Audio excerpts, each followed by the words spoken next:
मरे हुए व्यक्ति की 5 वस्तुएं क्यों नहीं लेनी चाहिए? दर्शकों, मरे हुए व्यक्ति की 5 वस्तुओं को भूलकर भी अपने घर पर नहीं रखनी चाहिए। सुने गरुड़ पुराण की कथा। क्या आपने कभी सोचा है कि मरे हुए व्यक्ति की कुछ वस्तुएं आपके जीवन में अचानक भय, बेचैनी और दुर्भाग्य लाती हैं? गरुड़ पुराण में भगवान विष्णु ने गरुड़ से कहा था, इन 5 वस्तुओं आपके जीवन को नरक बना सकती है। अगर आप सावधान नहीं हुए तो विनाश निश्चित है।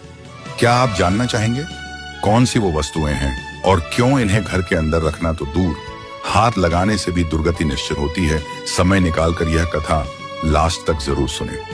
क्षीर सागर की शांत लहरों में सुनहरी आभा फैल रही थी। भगवान विष्णु अपने शेषनाग पर विराजमान थे।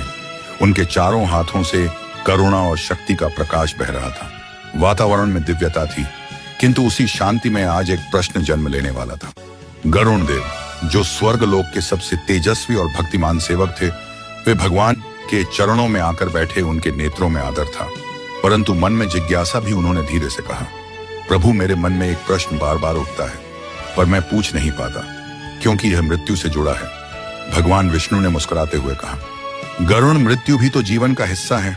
पूछो जो तुम्हारे हृदय में है। गरुड़ ने झुककर कहा, प्रभु, जब मैं पृथ्वी पर जाता हूं तो देखता हूं कि मनुष्य मरे हुए व्यक्ति की वस्तुओं से डरता है।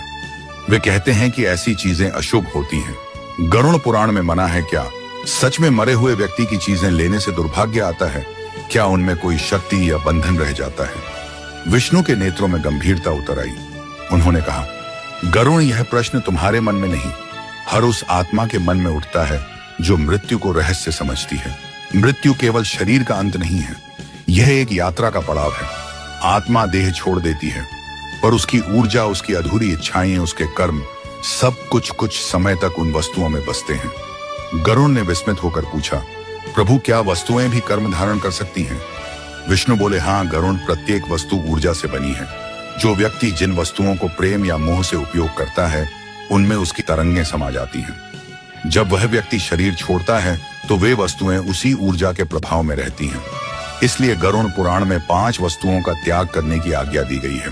वे 5 वस्तुएं हैं: वस्त्र, धन या आभूषण, शैया, बिस्तर, स्मृति चिन्ह और समय साधन। गरुड़ ने सिर झुकाया, प्रभु, कृपा करके प्रत्येक का अर्थ मुझे बताइए, ताकि मैं मनुष्यों को इसका रहस्य समझा सकूं। विष्णु ने गहरी सांस ली और कहा, सुनो गरुड़, मैं तुम्हें 5 का रहस्य बताता हूं, ध्यान से सुनना, क्योंकि ये बातें केवल धर्म नहीं, विज्ञान है। पहली वस्तु है वस्त्र। विष्णु बोले, गरुड़, जब कोई मनुष्य जीवित होता है तो उसके वस्त्रों में उसका पसीना, उसकी देह की ऊष्मा, उसका कर्म और उसका मन बसता है। वस्त्र केवल कपड़ा नहीं, उसकी आत्मिक तरंगों का वाहक होता है। जब आत्मा देह छोड़ती है तो उसका सूक्ष्म अंश कुछ समय तक वस्त्रों में रह जाता है। यदि कोई अन्य व्यक्ति वे वस्त्र धारण करता है तो वह अनजाने में उस आत्मा की अधूरी ऊर्जा से जुड़ जाता है। परिणाम स्वरूप उसे बेचैनी, स्वप्न या भय अनुभव होता है। गरुड़ ने पूछा, प्रभु, तो क्या दान देने से वह शुद्ध हो जाता है? विष्णु बोले, हाँ गरुड़, यदि वस्त्र श्रद्धा से दान किए जाएं तो ऊर्जा का रूपांतरण होता है, लेकिन यदि कोई उन्हें स्वार्थ या लोभ से पहन ले तो वही वस्त्र उसके लिए दुर्भाग्य बन जाते हैं। गरुड़ ने सिर झुकाया, अब समझा प्रभु, यह केवल परंपरा नहीं, अनुभव का विज्ञान है। विष्णु ने मुस्कुराकर कहा, दूसरी वस्तु है धन या आभूषण। उनका स्वर गंभीर हो गया। गरुड़, धन केवल धातु नहीं है, यह मनुष्य की इच्छाओं का भंडार है। उसने जिस लोभ, जिस परिश्रम और जिस अधूरे कर्म से इसे पाया है, वह सब उसमें रहता है। यदि वह व्यक्ति मृत्यु को प्राप्त हो और कोई उसका धन मोह से उठा ले, तो वह धन उसकी अधूरी ऊर्जा लेकर उसके जीवन में प्रवेश करता है। फिर उस व्यक्ति के जीवन में विचित्र घटनाएं होने लगती हैं। गरुड़ ने धीरे से पूछा, प्रभु, क्या पुत्र अपने पिता का धन भी न ले? विष्णु बोले, यदि पुत्र श्रद्धा से ले और उसे धर्म के मार्ग में लगाए तो वह धन आशीर्वाद बनता है, लेकिन यदि वह लोभ में ले तो वही धन श्राप बनता है। गरुड़ के नेत्रों में विस्मय था। विष्णु आगे बोले, मृतक के गहने, सिक्के या उसकी प्रिय वस्तुएं यदि लोभ से ली जाएं तो वह धन जला देता है, क्योंकि धन की सबसे गहरी स्मृति मृत्यु के साथ नहीं मरती, वह वस्तुओं में रह जाती है। इसलिए गरुड़, धन को या तो दान कर दो या पवित्र अग्नि में शुद्ध करो। फिर बोले, तीसरी वस्तु है शयन सामग्री, तकिया, बिस्तर या चादर। मनुष्य जब सोता है तो उसका शरीर विश्राम करता है, पर आत्मा सूक्ष्म जगत से जुड़ती है। उसकी स्वप्न ऊर्जा उसी स्थान पर उतरती है। जब कोई मरता है तो उसका सूक्ष्म शरीर कुछ समय तक वहीं मंडराता है। यदि कोई उस बिस्तर पर सोए तो वह उस आत्मा के कंपन से प्रभावित होता है। उसे अनजान भय, बेचैनी, अनिद्रा या दुस्वप्न आते हैं। यह आत्मा की गलती नहीं, ऊर्जा का प्रवाह है। इसीलिए कहा गया है, मृतक की शैया को या तो त्याग दो या गंगाजल से शुद्ध कर अग्नि को अर्पित करो। गरुण ने भावुक होकर कहा, प्रभु यह तो सचमुच अद्भुत है। मनुष्य जिसे परंपरा समझता है उसमें कितना गहरा ज्ञान छिपा है। विष्णु मुस्कुराए, हाँ गरुण, चौथी वस्तु है तस्वीर या स्मृति चिन्ह। जब कोई मनुष्य मरता है तो उसकी तस्वीर या उसका प्रिय सामान उसकी पहचान की तरंगें अपने भीतर रखता है। यदि कोई उस वस्तु से बार बार जुड़ता है तो वह आत्मा की कंपन से बंध जाता है। विशेषकर यदि आत्मा अशांत हो तो वह व्यक्ति मानसिक रूप से अस्थिर होने लगता है। इसलिए पूजा स्थल में मृतक की तस्वीर नहीं रखनी चाहिए। तस्वीर को केवल स्मरण के लिए श्रद्धा के साथ किसी अलग स्थान पर रखना चाहिए ताकि आत्मा को शांति मिले, न कि बंधन। विष्णु बोले, पांचवी वस्तु है समय साधन, जैसे घड़ी, चश्मा, कलम या छड़ी। ये वस्तुएं व्यक्ति के जीवन काल और दृष्टि का प्रतीक होती हैं। जब वह मरता है तो उसका समय इन वस्तुओं में स्थिर हो जाता है। यदि कोई इन्हें उपयोग करे तो वह उस आत्मा के रुके हुए समय से जुड़ जाता है। उसके जीवन में ठहराव, हानि या दिशा भ्रम आने लगता है। इसलिए ऐसी वस्तुओं को सूर्य के प्रकाश में रखकर गंगाजल से शुद्ध कर देना चाहिए या त्याग देना चाहिए। गरुण की आंखें भीग गईं। उन्होंने कहा, प्रभु अब मैं समझ गया कि मृत्यु डराने वाली नहीं, समझने वाली है। यह ज्ञान मनुष्य को भय से नहीं, मुक्ति से जोड़ता है। विष्णु ने करुणा से कहा, हाँ गरुण, जो यह 5 नियम समझ लेता है वह जीवन और मृत्यु दोनों से निर्भय हो जाता है। मृत्यु से बचना संभव नहीं, पर उसकी अशुद्धि से बचना आवश्यक है। गरुण ने प्रणाम किया, उनके पंख झुक गए। उन्होंने कहा, प्रभु मैं यह संदेश पृथ्वी पर लेकर जाऊंगा ताकि मनुष्य समझ सके कि गरुण पुराण केवल मृत्यु का ग्रंथ नहीं बल्कि जीवन का सच्चा विज्ञान है। विष्णु मुस्कुराए, जाओ गरुण और कह दो, मरे हुए की वस्तु से नहीं, उसके कर्मों की सीख से जुड़ो, क्योंकि यही सच्ची श्रद्धांजलि है। क्षीर सागर से विदा लेकर गरुण जी पृथ्वी की ओर उड़ चले। उनके पंखों से नीले आकाश में सुनहरी किरणें फैल रही थी। नीचे धरती पर सर्दी की ठंडी हवा बह रही थी। गांव के लोग अपने अपने घरों में व्यस्त थे, पर एक घर ऐसा था जहां शोक का साया छाया हुआ था। वह था हरिदास जी का घर, जो अभी अभी देह त्याग चुके थे। गरुण जी ने देखा, आंगन में रोती हुई उनकी पत्नी, बेटे और बहुएं थीं।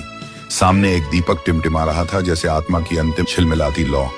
तभी एक युवक धीरे से बोला, माँ, पिताजी के कपड़े बहुत अच्छे हैं, इन्हें फेंकना ठीक नहीं। मैं ये शर्त रख लेता हूँ। याद के तौर पर किसी ने मना नहीं किया। सबने कहा, हाँ बेटा रख लो। गरुण जी मौन रहे, पर उनकी आंखों में करुणा थी। रात होते ही वही युवक जिसका नाम अमन था, उस शर्त को पहनकर सो गया। नींद में उसने देखा कि वही शर्त धीरे धीरे उसके शरीर से चिपक रही है। कमरे में ठंड बढ़ती जा रही थी। वह कांपने लगा। आंखें खुली तो देखा दीवार पर टंगी घड़ी की सुई 315 पर अटकी हुई थी और हवा में किसी के धीमे कदमों की आवाज गूंज रही थी। उसने डर कर शर्ट उतार दी और कमरे से बाहर भागा। अगले दिन सुबह जब वह माँ के पास पहुंचा तो उसकी आंखों में डर था। माँ, मैंने सपना नहीं देखा, कोई मेरे पास खड़ा था। तभी गरुण जी उसके सामने प्रकट हुए।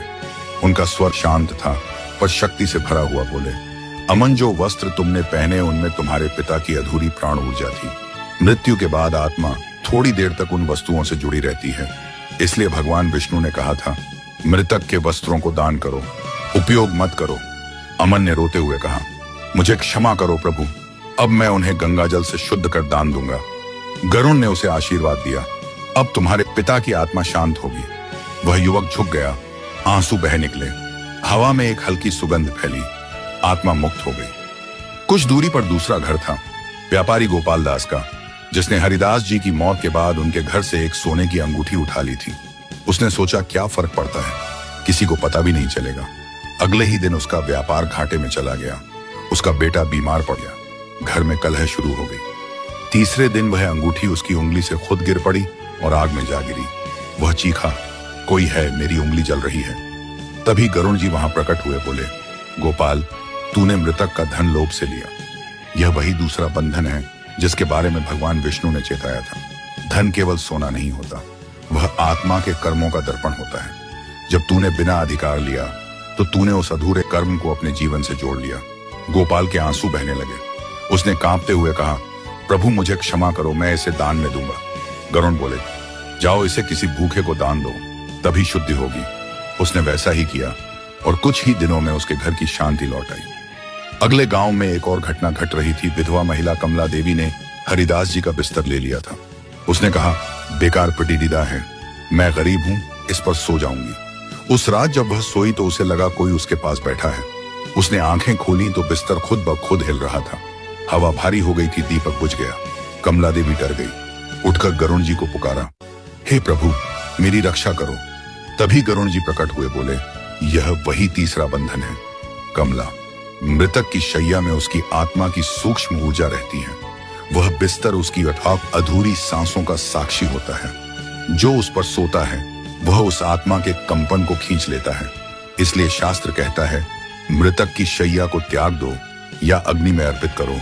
कमला ने रोते हुए कहा, प्रभु मुझे पता नहीं था, मैं इसे अग्नि को समर्पित कर दूंगी। वह बिस्तर बाहर ले गई, सूर्य के प्रकाश में रखा, गंगा जल छिड़का और फिर उसे जला दिया।